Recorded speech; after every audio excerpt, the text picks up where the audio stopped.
Hello बच्चों, NBGI के SBM college road में आज हम लोग क्लास 11 की फिजिक्स पढ़ेंगे, यानी भौतिक विज्ञान के बारे में हम लोग पढ़ेंगे। यहाँ पे आज का हमारा जो टॉपिक है वो है सदिश राशियाँ और अदिश राशियाँ, यानी कि scalar and vector quantity. Scalar और वेक्टर क्वांटिटी पढ़ने से पहले हम लोग इस बारे में जानकारी ले लेते हैं कि हमने बहुत सारे टॉपिक जो है स्टार्टिंग में पढ़ लिए हैं। आई होप आप लोगों ने उसको बहुत अच्छे से पढ़ा होगा और समझा होगा। ध्यान रखिएगा, इस टॉपिक को बहुत ही अच्छी तरीके से पढ़िएगा, क्योंकि एग्जाम के एंगल से अगर हम देखते हैं यानी एक दृष्टिकोण से देखते हैं तो बहुत ही इंपॉर्टेंट टॉपिक ये है और बहुत ही अच्छा चैप्टर ये है जो बहुत आसानी से आपको समझ में आएगा, क्योंकि इसके बारे में थोड़ी बहुत जानकारी आप लोगों ने पहले भी प्राप्त की है।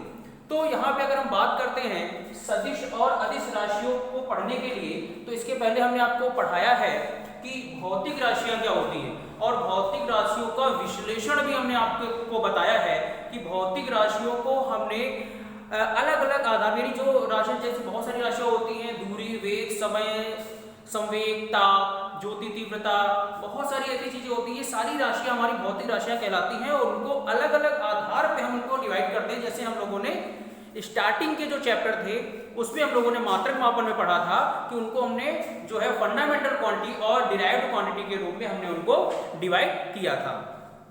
आज हम लोग इन्हीं भौतिक राशियों को डिवाइड करेंगे उनकी कुछ अलग कैटेगरी के आधार पे। जैसे वो कैटेगरी यहाँ पे हम लोग 3 राशियों के भाग में भौतिक राशियों को डिवाइड कर रहे हैं। पहली है अदिश राशियां, दूसरी है सदिश राशियां जो जनरली हम लोग पढ़ते हैं, और एक थर्ड जो हम लोग कभी कभी पढ़ते हैं जो कभी कंपटीशन में भी आ जाता है, तो वो हमारी है प्रदिश राशियां। ठीक, तो एक एक करके हम डिस्क्राइब करते हैं, आप इसको ध्यान से समझिएगा और इस अगर टॉपिक में कोई भी दिक्कत हो तो आप तुरंत पूछ भी सकते हैं और स्क्रीनशॉट लेते रहिएगा प्रॉपरली इसको। ठीक है, तो अब हम बात करते हैं अदिश राशियां क्या होती हैं। तो जरा ध्यान समझिएगा, अदिश राशियां क्या होती हैं। वे भौतिक राशियां जिनको व्यक्त करने के लिए केवल परिमाण की आवश्यकता होती है, दिशा की आवश्यकता नहीं होती है। ध्यान रखिएगा, यानी वे भौतिक राशियां जिनको व्यक्त करने के लिए केवल परिमाण की आवश्यकता होती है, दिशा की आवश्यकता नहीं होती। अब परिमाण जो शब्द होता है ये क्या होता है, इसके बारे में भी समझते हैं। परिमाण क्या होता है, यानी अगर इंग्लिश में बोले तो इसको बोलते हैं मैग्नीट्यूड, लेकिन शब्द ये है परिमाण होता क्या नहीं हमको समझ में आता। यानी बोल रहे हैं कि वो राशियां जिनको परिमाण होता है, दिशा नहीं होती, उनको हम लोग अदिश कहते हैं। सदिश इसको कहते हैं जिनमें परिमाण भी हो, दिशा भी हो, उसको हम सदिश कहते हैं। तो आखिर ये परिमाण जो शब्द है ये क्या होता है, तो आपको बता दें जो ये परिमाण शब्द है, परिमाण, इसको हम लोग बोलते हैं मैग्नीट्यूड। क्या बोलते हैं, मैग्नीट्यूड। तो ध्यान रखिएगा, ये कोई बहुत अलग चीज नहीं है, इसको हम लोग पढ़ चुके हैं। जैसे कि आप बोलते हो कि आपको आज आलू लेने जाना, तो 5 किलो आलू लेते हो, तो आलू 5 शब्द अंक भी है, केजी उसका मात्रक भी है, ये दोनों मिलकर ही परिमाण बताते हैं। जैसे बोला आपने कि भाई एक काम करते हैं कि हमने जो बल लगाया है, ठीक है, तो जैसे 5 न्यूटन का किसी भी वस्तु पे बल लगा दिया, तो 5 यानी यहाँ पे अंक है, न्यूटन यहाँ पे बल का मात्रक है, तो ये दोनों मिलकर आंकिक मान और मात्रक मिलकर ही हमारे परिमाण यानी मैग्नीट्यूड को डिस्क्राइब करते हैं, यानी कि उसको बताते हैं। तो हमें नहीं लगता कि आपको परिमाण में कोई दिक्कत होनी चाहिए, कोई नई चीज नहीं, वही पुरानी चीज ही है। ठीक, तो अब हम लोग समझ लेते हैं अदिश राशियां क्या होती हैं। वे भौतिक राशियां जिनको व्यक्त करने के लिए परिमाण की आवश्यकता होती है, दिशा की आवश्यकता नहीं होती है, यानी दिशा से कोई लेना देना नहीं होता है, वो राशियां जो होती हैं वो हमारी अदिश राशियां कहलाती हैं। लेकिन अगर परिमाण के साथ साथ दिशा का भी ज्ञान हो तो वो राशियां सदिश राशियां कहलाती हैं। लेकिन एक चीज ध्यान रखिएगा, ये जो हमारी डेफिनेशन है वो अधूरी है सदिश राशि की। हम लोग क्या कह देते हैं कि परिमाण के साथ अगर दिशा का ज्ञान हो, परिमाण के साथ दिशा की बात की जा रही हो तो सदिश राशि कहलाती है।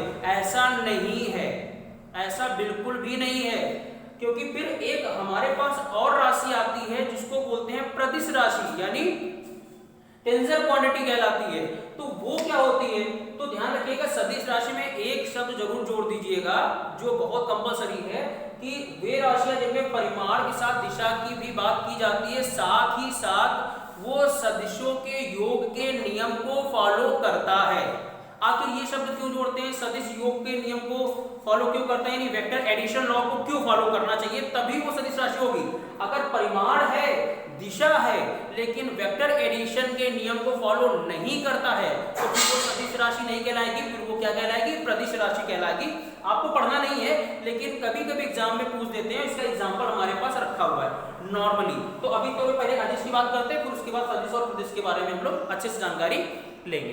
तो अदिश राशि में यानी परिमाण के साथ दिशा, परिमाण का ज्ञान हो, दिशा का नहीं होता है तो चल जाता है, ठीक, तो वो हमारी अदिश राशि कहलाती है। इसके एग्जाम्पल क्या क्या, जैसे द्रव्यमान, द्रव्यमान हो गया ताप, चाल, समय, दूरी। अब इनको थोड़ा सा डिस्क्राइब भी कर लेते हैं।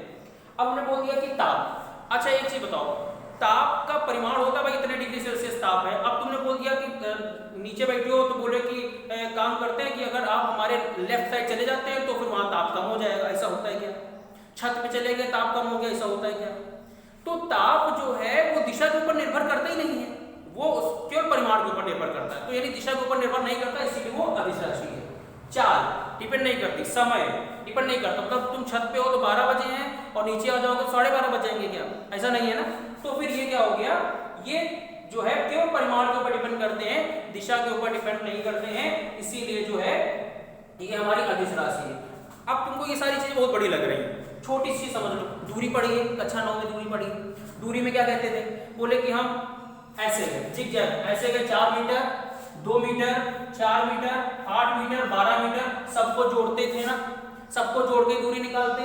क्या कोई भी अदर मेथड यहाँ पे लगाते थे? नहीं लगाते थे।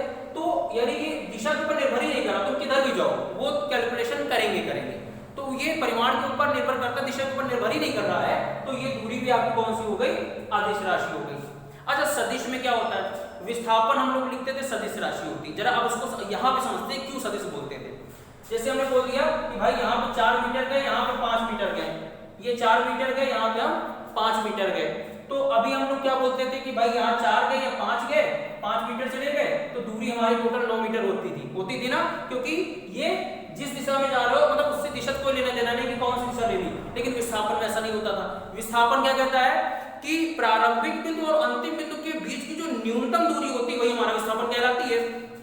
तो हम लोग ये 4-5 नहीं लेते थे, यहाँ विस्थापन आपका 9 नहीं होगा, यहाँ पे ये पॉइंट आपको ये जो लाइन खींची है ये है आपकी विस्थापन, यानी यहाँ पे विस्थापन कह रहा है, वो बता रहा है आपको कि प्रारंभिक और अंतिम रेखा है। कहीं दुनिया में तुम कहीं घूम के चले जाओ, तुमने शुरू कहाँ से किया, खत्म कहाँ से किया, उसकी जो निम्नतम दूरी होगी जो लाइन, वो आपको बतानी है। यानी विस्थापन जो है दिशा के ऊपर निर्भर करता है। वो कह रहा है कि भैया पहला और आखिरी तुमको लेना है, उससे कोई लेना देना नहीं, तुम कहाँ घूम के आ रहे हो। तो यानी जो विस्थापन होता है वो एक सदिश राशि है, क्योंकि परिमाण के साथ साथ वो दिशा के ऊपर भी निर्भर करता है।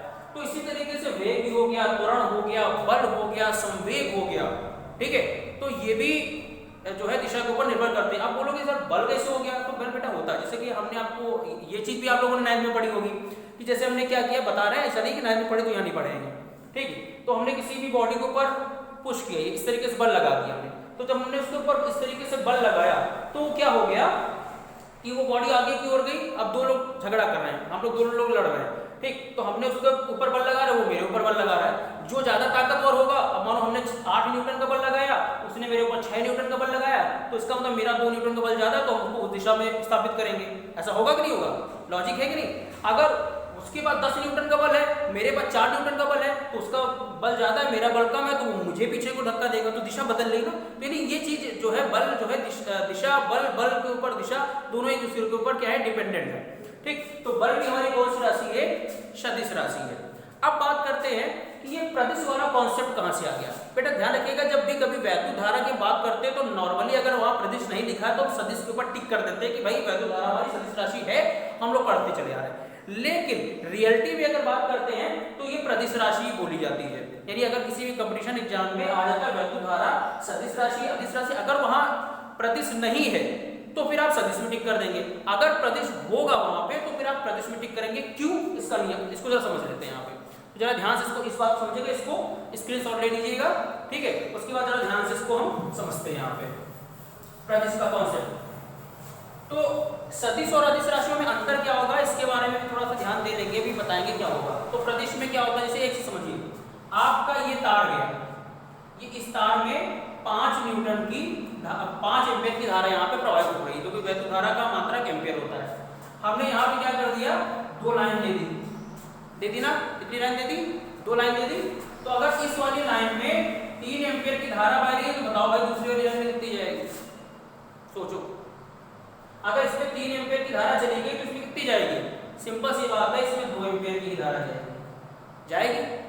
ये तो सिंपल एडिशन हो गया 3 2 5। क्या ये वेक्टर एडिशन नियम को फॉलो कर रहा है? नहीं कर रहा है। ये वेक्टर एडिशन नियम को फॉलो नहीं कर रहा है, यानी इसमें परिमाण है, दिशा है, लेकिन वेक्टर एडिशन लॉ को ये फॉलो नहीं कर रहा है।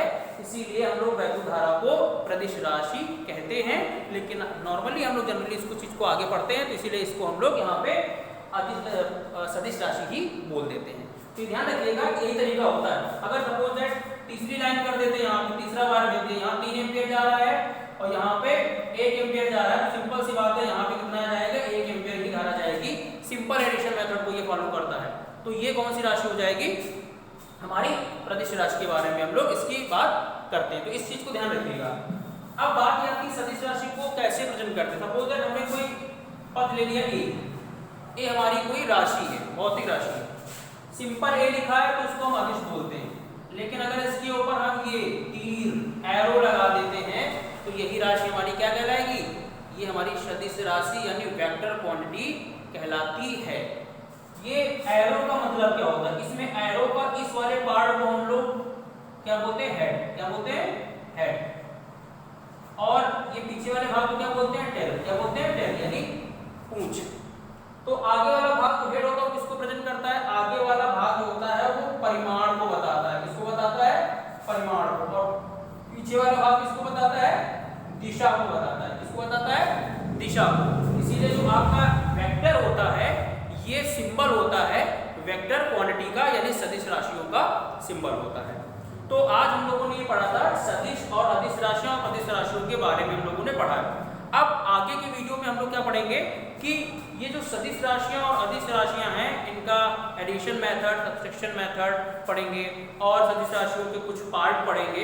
इस तरीके से आगे के हम लोग पढ़ेंगे। तो उम्मीद है कि जो है आप लोग अच्छे से इसको सुनेंगे और समझेंगे, और कोई भी दिक्कत होगी तो वो आप पूछेंगे, ठीक है, और इसको नोट डाउन करेंगे। ओके, आज के लिए थैंक यू सो मच।